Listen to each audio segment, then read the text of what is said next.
Di Indonesia ada banyak sekali mitos-mitos yang beredar seputar kehamilan, persalinan, anak. Nah, kali ini aku akan bahas mitos-mitos seputar kehamilan. Buat kalian yang penasaran, boleh tonton video berikut sampai habis.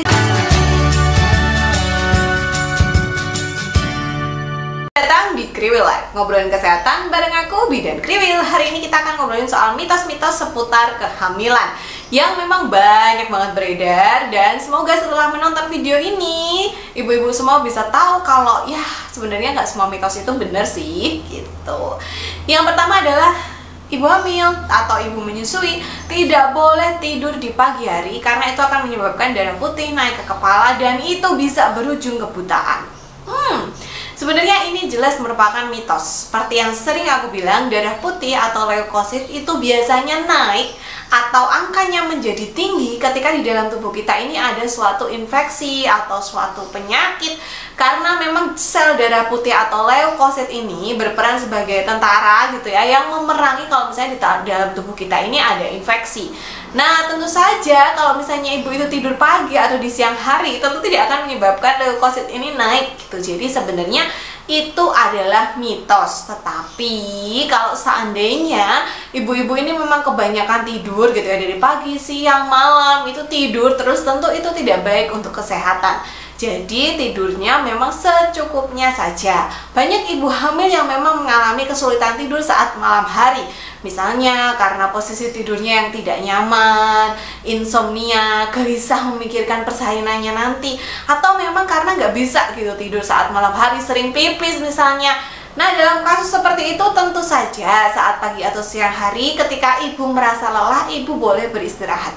Tidak apa-apa, tetapi yang perlu diingat adalah rebahannya atau istirahatnya jangan berlebihan. Tetap usahakan untuk melakukan aktivitas, tetap berolahraga ringan supaya tubuh ini juga tetap aktif bergerak. Karena dengan kita aktif bergerak, maka metabolisme tubuh kita juga akan bagus. Oksigen juga akan terdistribusi dengan baik ke seluruh tubuh, begitu juga nutrisi. Jadi ibunya sehat, janinnya juga sehat. Jadi tidur pagi tidak apa-apa selama tetap aktif ya di waktu yang lain gitu. Jadi mungkin kalau paginya tidur, olahraganya bisa dilakukan di sore hari. Yang kedua, konon katanya ibu hamil itu harus makan dengan porsi 2 kali lipat karena dia makannya untuk berdua gitu. Jadi untuk dirinya dan untuk janin. Sebenarnya itu tidak 100% benar. Jadi kalori tambahan untuk ibu hamil itu hanya sekitar 300 sampai 400 kalori aja. Atau kalau kita bayangkan gitu, itu hanya setara dengan 1 porsi makan. Jadi tambahannya tuh 1 porsi makan untuk sehari, bukan setiap kita makan itu ada 2 kali lipat makannya gitu. Karena memang kenaikan berat badan ibu hamil juga sebaiknya tidak berlebihan gitu. Aku sudah pernah bahas soal kenaikan berat badan ibu hamil ini. Nanti ibu-ibu bisa tonton videonya di sana yang lebih detail gitu. Jadi silahkan tidak hanya memperhatikan kuantitas atau jumlah makannya, tetapi makanlah makanan yang benar-benar berkualitas. Jadi makan bukan cuma supaya kenyang, bukan cuma untuk memuaskan hasrat ingin makan gitu, tapi juga untuk memenuhi kebutuhan nutrisi di dalam tubuh. Mitos yang selanjutnya, konon katanya bentuk perut itu mengindikasikan jenis kelamin tertentu.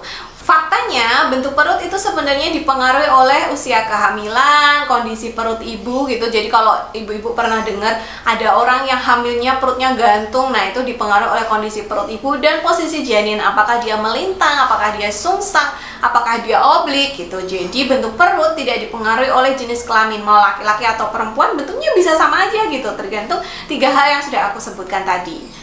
Selanjutnya adalah saat hamil tidak boleh menjahit gitu ya, karena nanti anaknya bisa lahir cacat atau bibirnya sumbing seperti itu. Sebenarnya dari segi medis itu tidak ada hubungannya antara menjahit dengan kecacatan janin. Jadi kecacatan janin itu biasanya dipengaruhi karena ada genetik atau karena memang ada masalah dalam kehamilannya, masalah dalam tumbuh kembang janinnya gitu. Jadi bukan karena si ibu menjahit. Dan menjahit juga tidak akan berpengaruh terhadap kelancaran suatu proses persalinan, karena proses persalinan kan dipengaruhi oleh faktor 5P ya, power, passage, passenger, psikologi, dan penolong persalinan gitu. Jadi bukan karena ibunya menjahit. Cuman memang kadang-kadang kalau kita jahit gitu ya, kadang kan kita duduk terus gitu. Kalau pakai mesin jahit itu kan juga kakinya gerak terus, atau kalau jahitnya tangan manual kan kadang kita apa sih, menunduk terus gitu. Aku mau bilang dengklok ibu, menunduk terus gitu, kadang-kadang kan pegel gitu. Jadi sebenarnya selama kita bisa mengatur ritmenya, selama kita bisa cukup istirahatnya, tidak terlalu kelelahan, ibu hamil boleh saja menjahit. Selanjutnya yang juga sedikit berhubungan dengan kecacatan janin adalah potong rambut. Jadi kalau hamil nggak boleh potong rambut. Konon katanya kalau pas hamil potong rambut itu nanti bisa menyebabkan kecacatan pada janin. Sebenarnya ya seperti yang aku bilang tadi gitu, kecacatan pada janin itu bisa dipengaruhi karena proses tumbuh kembang janin yang ada di dalam kandungan kita kurang baik, atau masalah di dalam tubuh kita ketika kita hamil. Jadi ibunya mungkin ada masalah seperti preeklamsia, anemia, itu juga bisa menyebabkan kecacatan janin. Atau memang ada genetika, atau karena proses pembuahannya yang kurang sempurna, itu bisa. Atau mungkin ibunya ada virus torchnya gitu. Jadi bukan karena potong rambut gitu. Potong rambut boleh-boleh saja, tetapi mungkin memang kita potongnya usahakan jangan sampai yang terpapar zat-zat kimia gitu. Kalau di salon itu kan kadang-kadang suka ada bau amonia gitu. Misalnya kita potong rambut, sebelah kita ngeriting rambut atau ngurusin rambut gitu kan, itu juga kita menghirup aromanya ya. Nah itu yang tidak sehat gitu. Jadi boleh aja potong rambut, mungkin panggil tukang salonnya ke rumah gitu, atau potong sendiri melihat tutorial di YouTube gitu. Asal jangan gagal seperti poni aku ya ibu-ibu itu. Dan mitos terakhir yang aku akan bahas kali ini adalah ibu hamil itu tidak boleh memelihara kucing karena dapat menyebabkan penyakit toksoplasma.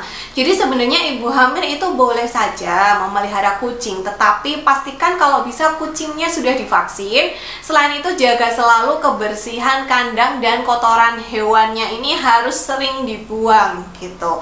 Usahakan bukan si ibu ini ya yang membuang kotoran, yang membersihkan kandang, tetapi minta tolong orang lain. Jadi kita boleh melihara kucing, tetapi memang untuk masalah kotoran kucingnya, pup si kucing, ini sebaiknya memang dihandle oleh orang lain. Hati-hati juga kalau misalnya di sekitar kita banyak kucing liar, kadang-kadang kan pupnya suka sembarangan mungkin di halaman gitu ya. Nah itu juga sebaiknya yang membersihkan bukan si ibu gitu, tapi orang lain. Tapi kalau melihara boleh-boleh aja gitu. Mungkin bulunya sering disisir biar tidak berterbangan kemana-mana, dan kandangnya rajin dibersihkan. Ingat, minta tolong orang lain supaya ibu hamilnya ini tidak kontak langsung dengan kotoran kucingnya. Nah itu tadi beberapa mitos yang aku bahas kali ini. Karena mitos ini ibu-ibu, kalau misalnya aku bahas nanti videonya bisa 1 jam dan itu bisa nggak selesai gitu. Buat kalian yang masih punya mitos-mitos gitu yang sekiranya ingin aku bahas, silahkan kalian tinggalkan mitos-mitosnya apa di kolom komentar. Nanti aku akan bacain dan aku akan pilih, nanti mungkin akan aku bahas di next atau di part selanjutnya. Terima kasih sudah menonton, sampai jumpa di video lain, bye.